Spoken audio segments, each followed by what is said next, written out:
Hola mi gente, your boy SkyyJohn here today, and I'm sitting with the great Tony Giordano. Okay, that sounds like a wealthy last name, right? Yeah, it is. Okay, sound like a Gucci bag or something like that. Yes, it is. All right, Tony, please tell us who you are and what it is that you do.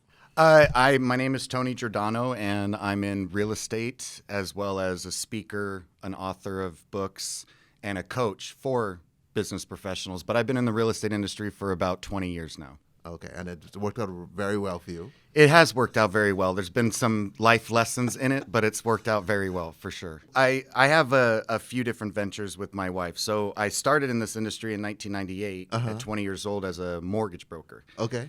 And I had a very successful career for that 7 or 8 year run, way too much money in my early 20s because everything was that fake housing market that would come crashing down in '08. In 2008, it all came crashing down, and I came crashing with it. Lost everything. Really? Millions, houses, boats, everything, you name it, it was all gone. And it was a big life lesson because it was built on a house of cards, that entire economy, pretty much after September 11th. So after about trying to figure out how I was going to, rebound and reinvent myself, I was so fed up with mortgage and the lending industry that in '09, I switched to the sales side. Okay.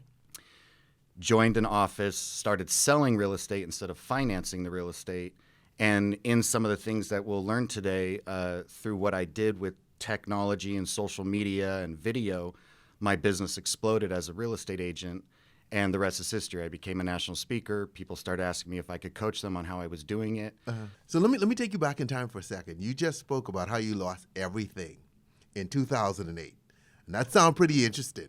What happened?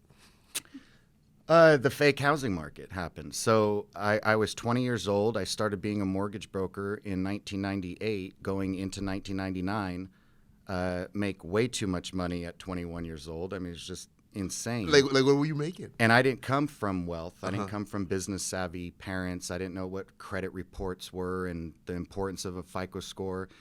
So I just wanted to be a firefighter. So I needed to save up enough money to put myself through the 4-month California Fire Academy. So I start selling loans, and I was good at it.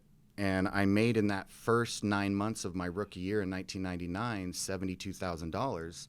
Had a nice car for the first time in my life, had a 2-bedroom condo. And then what happened is I go to the 4-month academy because I saved up enough money, graduate, get picked up as a reserve firefighter, go back to the mortgage company for the days that I'm not at the station. I'm a loan officer. And in 2000, I make 180 grand. In 2001, seasoned real estate agents and mortgage brokers started saying, hey, savor the flavor, kid. This isn't going to last. And I go, what do you mean? You're not going to make this much in 2001. And I go, why? Because a shift is coming. Housing correction. Every 10 or so years, a recession comes and real estate flattens and goes down. 1960, 1970, 1980, 1991. And I was like, oh, good. Thank goodness I have the fire department, right? Because they're scaring the crap out of me at this point. But it didn't go down, did it? No. Because 2 planes went into the towers, and that's what was the birth of the fake housing market. And the American dream was reborn. Go buy a house, forget about the terrorist attack. Then 3 years later, don't think about the wars or anything that's going on in the world. Go, here's a home equity line of credit. Here's another 25% value increase to your property. Go buy a plasma screen for every bedroom and a boat. And that was what that whole house of cards economy was built off of. So when people realized it should have shifted in '01, it didn't. It went through the roof more than it ever has in history. Then it came crashing down. So everybody was built on leverage. My entire empire, multi-million-dollar empire, was leveraged. Everything had a bank loan on it. All the houses had a bank loan on it. My cars had a bank loan on it. Boats had a bank loan on it. And I was just spending. And there's a lot of factors that had happened in that leading up to '07 and '08, but, I went through a divorce and, so I was starting to slow down and see like things were happening, but I was too immature to do anything about it. And I'm barely 29 at this point, and look at what I had built.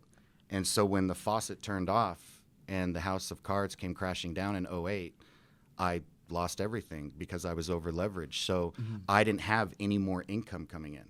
nobody could get a loan. Nobody could get a jumbo that. loan. Even athlete clients of mine, pro athletes, celebrities who I'd work with were getting declined from the biggest banks. Who had millions of dollars. Yeah. Lehman Brothers is crashing. Bear Stearns is crashing. Stock market's crashing 900 points a day for days in a row. And so the faucet completely turned off on my type of clientele, and I couldn't pay for anything. So eventually things started getting into default. Then the banks start calling. Then they want their money. And I just had to let everything go. And I had 19 foreclosures on my credit. God damn, Tony. Holy shit. I went from 812 FICO score to 496. Oh. I didn't even know you could have a 496.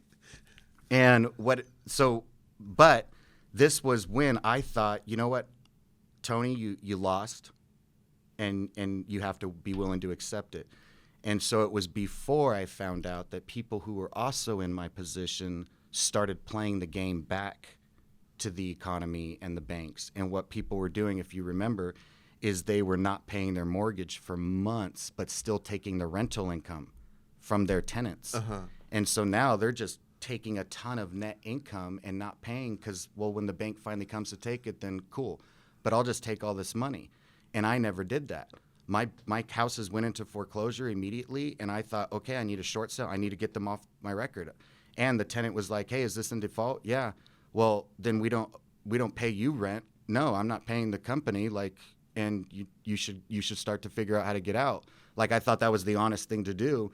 And then so I lose all my houses, and then I find out people have been in default for 9 months and have made $90,000 in rental income and haven't paid their mortgage.